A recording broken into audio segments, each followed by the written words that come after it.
తాకట్టులో ఉన్న బంగారాన్ని విడిపించి ఆ రోజున్న మార్కెట్ ధర కట్టి మిగిలిన డబ్బును మీకు అందిస్తుంది కొమ్మూరి గోల్డ్. నమస్కారం సురేష్ బాబు గారు. ముఖేష్ గారు నమస్కారం అండి. సూర్య సంక్రమణం మార్పు వల్ల ద్వాదశ రాశుల వారికి ఎలా ఉండబోతుంది అంటారు? సో ఇది చాలా వెరైటీ, చాలా ఇంపార్టెంట్ అండి ఈ ప్యాటర్న్ మనం చేయటం. ఎందుకంటే మనం మంత్లీ ఫలాలు, వీక్లీ ఫలాలు, పక్ష ఫలాలు ఎక్కువగా చూస్తూ ఉంటాం అనమాట.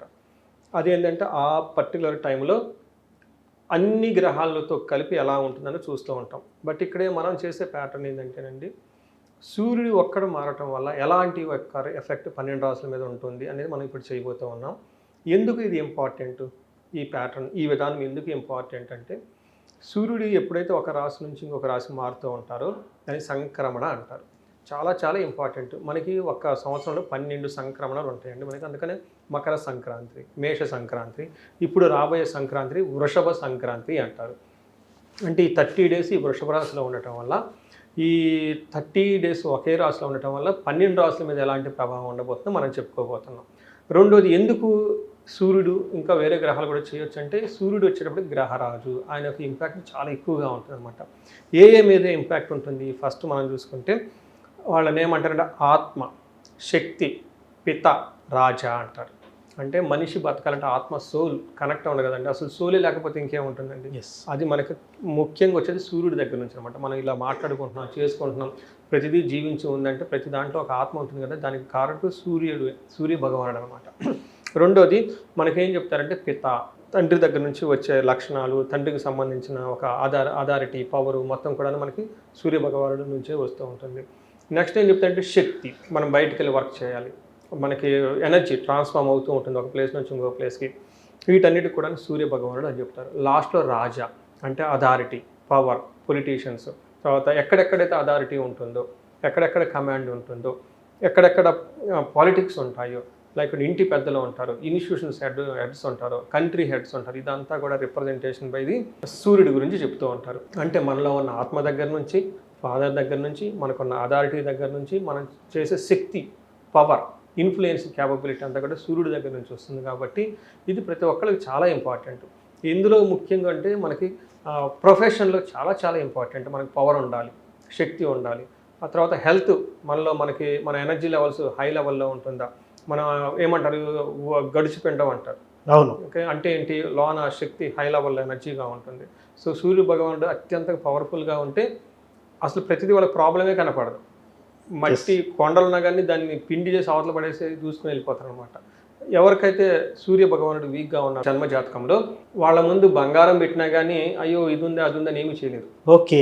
అందుకని అది మొత్తం ఇచ్చేది ఎవరంటే అండి సూర్య భగవానుడు. కాబట్టి ఇప్పుడు మీరు అడిగిన విధంగా మేషంలో నుంచి వృషభంలోకి మారటంతో ఎప్పుడు మారుతున్నాడు అంటే మే 15న మారుతూ ఉన్నాడు. ఈ మే 15 నుంచి జూన్ 15 వరకు ఈ 30 డేస్ 12 రాశుల వరకు ఎలా ఉందో మనం చూద్దాం. అయితే ఏ విషయాల్లో మనం గమనించుకోవచ్చు? ఈ వృషభంలో ఉండటం వల్ల సూర్యుడికి కొన్ని గుణాలు ఎక్కువగా ఉంటాయి అన్నమాట. అంటే ఇండివిజువల్గా ఆ యొక్క ఏమంటారంటే అండి, మనకి ఆ యొక్క ప్రాంతం యొక్క ఇన్ఫ్లుయెన్స్ మన మీద ఉంటుందండి. మనం టెంపుల్కి వెళ్ళామనుకోండి ఒక రకమైన ఫీలింగ్ ఉంటుంది, మూవీకి వెళ్తే ఒక రకమైన ఫీలింగ్ ఉంటుంది, విలేజ్లో ఉన్నప్పుడు ఒక రకమైన ఫీలింగ్ ఉంటుంది కదా. అలానే సూర్య భగవానుడు వృషభ రాశిలో ఉండటంతో తనకి ఒక స్పెషల్ అయిన క్వాలిటీస్ ఆ సూర్య భగవానుడికి ఉంటాయండి. అవి ఏంటంటే, సూర్య భగవానుడు ఈ టైంలో లగ్జరీగా ఉండాలి, ఆర్టిస్టిక్ లక్షణాలు వచ్చేస్తూ ఉంటాయి. రాజే, బట్ రాజు కూడాను లగ్జరీగా ఉండాలి.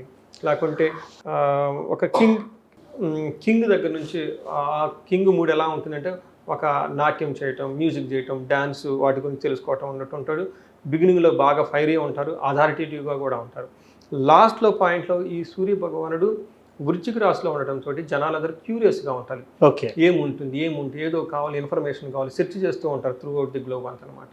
ఇలాంటి లక్షణాలు కలిగి ఉన్న ఈ సూర్య భగవానుడు మనం ఇందాక చెప్పుకున్న విధంగా ఆత్మ, శక్తి, రాజా అంటే పిత, వీటికి సంబంధించిన కారకత్వాల ద్వారా 12 రాశులకు ఎలా ఉండబోతుందో మనం చూద్దాం. సూర్య సంక్రమణం వల్ల వృషభ రాశి వారికి ఎలా ఉండబోతుంది అంటారు? మనం వృషభ రాశి చూసుకుంటే ఈ జన్మ రాశిలోనే సూర్యుడు ఉన్నారండి. మనకి శాస్త్రాల్లో ఏం చెప్తారంటే, ఎప్పుడైతే జన్మరాశిలో సూర్యుడు ప్రవేశిస్తూ ఉంటారో ఆ రాశికి సరిగ్గా యోగతని ఇవ్వదు అని చెప్తూ ఉంటారు. అంటే మనకి రియల్ లైఫ్లో నేను చాలా కేసులు చూసినప్పుడు ఏమవుతుందంటే, జన్మరాశిలో ఎప్పుడైతే కనుక సూర్యుడు ట్రావెల్ చేస్తూ ఉంటారో చాలామందికి హార్ట్ అటాక్స్ వచ్చే అవకాశం ఉంటుంది. ఓకే, చాలా కేర్ఫుల్గా ఉండాలి. ఎందుకంటే ఈ వృషభ రాశి వాళ్ళకి 3 నక్షత్రాలు ఉంటాయి: కృతిక, రోహిణి, మృగశిర నక్షత్రం వాళ్ళు ఉంటారు. అంటే మనకి నక్షత్రాల సిరీస్ చూసుకున్నప్పుడు కూడా అదే విధంగా ఉంటుంది. ఏదైతే నక్షత్రం మీద సూర్యుడు ఉంటాడో ఆ నక్షత్రము దాని ముందు పక్క 3 నక్షత్రాల వాళ్ళకి చెస్ట్ పట్టుకున్నట్లు ఉండే అవకాశం చాలా మందికి ఉంటుందండి. ఎందుకంటే చెస్ట్ హార్ట్ని రిప్రజెంటేషన్ చేసేది సూర్య భగవానుడే. మనకి ఇక్కడ ఏం చెప్తారంటే వీళ్ళకి డీహైడ్రేషన్ వస్తుంది. ఫస్ట్ చూడండి, ఎక్కువగా హార్ట్ అటాక్స్ వచ్చేది మీరు కనుక గమనించుకుంటే 2 రీజన్లు అని చెప్తారండి. ఒకటి బాగా డీహైడ్రేషన్ రావటం, దానితో పాటుగా ఓవర్గా గ్యాస్ట్రైటిస్ ఎప్పుడైతే వచ్చేస్తుందో that majority leads to the heart attacks అని చెప్తూ ఉంటారు. అంటే గుండె పట్టుకున్నట్టు ఉంటుంది.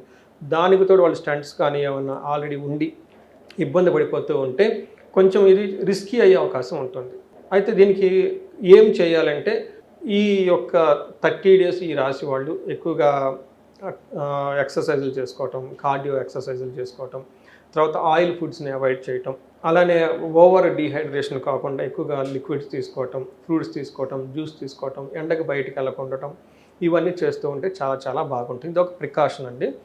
అయితే మనకి సూర్యుడు మనం అనుకున్న విధంగా ఈ రాశి వాళ్ళకి జన్మరాశిలోనే ఉండటంతో సంస్కృతంలో ఏం చెప్తారంటే మన పురాతన ఓల్డ్ స్క్రిప్చర్స్లో దేహార్తి అంటే శారీరకంగా ఏదో ఒక బాధ ఉంటుంది, చెప్పుకోలేని బాధ.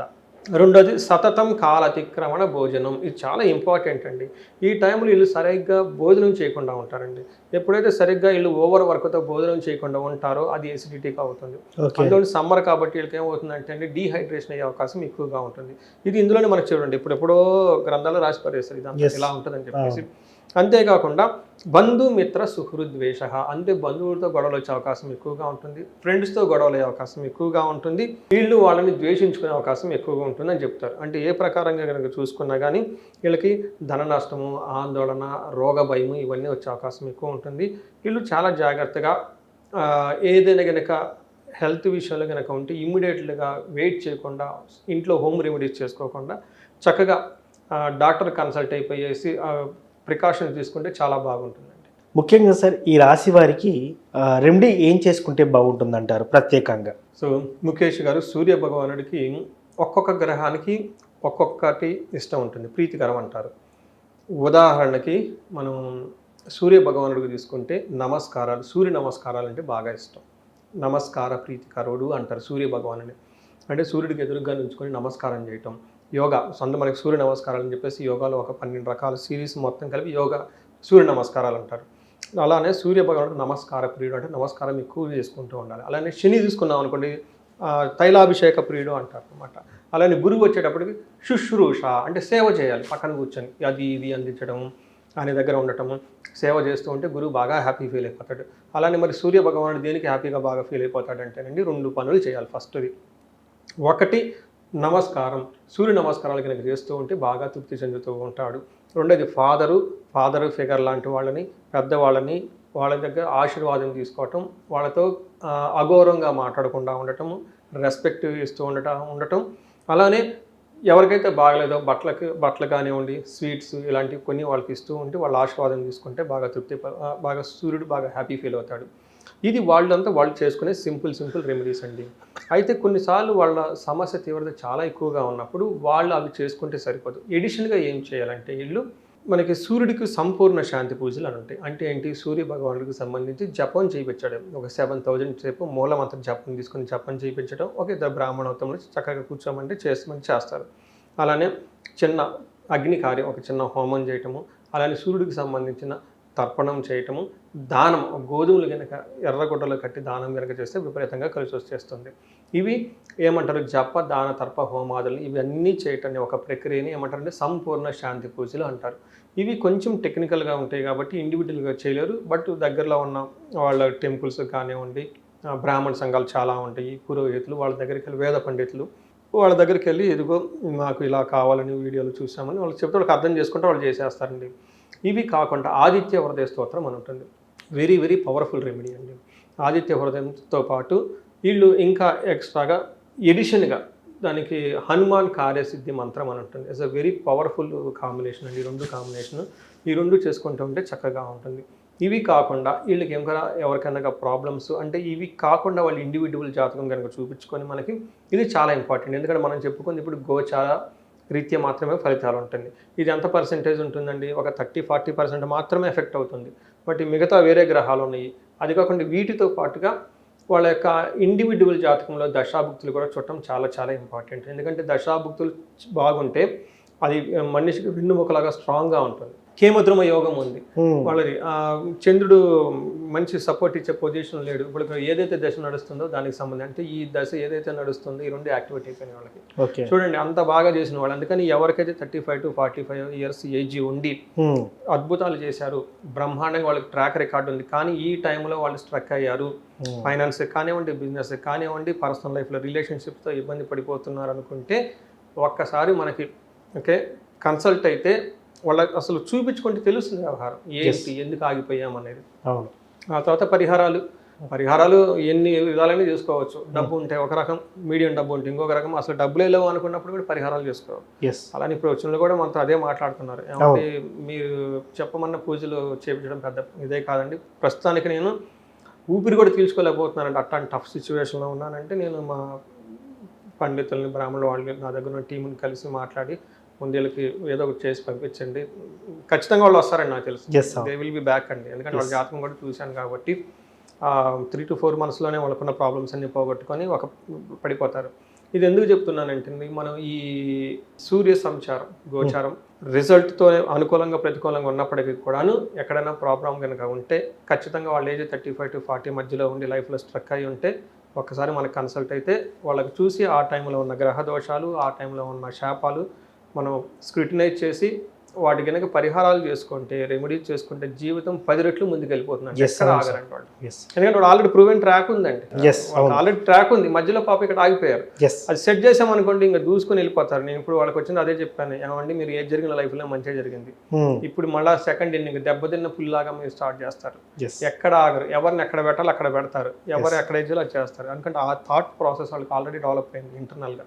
సో అలా ఎవరైనా ఆగిపోయి ఉంటే మనకు కన్సల్ట్ అయితే మనం వాళ్ళకి హెల్ప్ చేయొచ్చు. సో ముఖ్యంగా రెమెడీ కూడా ఏం చేసుకోవాలనేది కూడా చాలా చక్కగా చెప్పున్నారు సార్. పెద్దవారికి సేవ చేయడం అంటే సూర్యునికి సంబంధించిన రిలేటెడ్గా రెమెడీస్ చెప్పున్నారు. Thank you very much. ధన్యవాదాలు.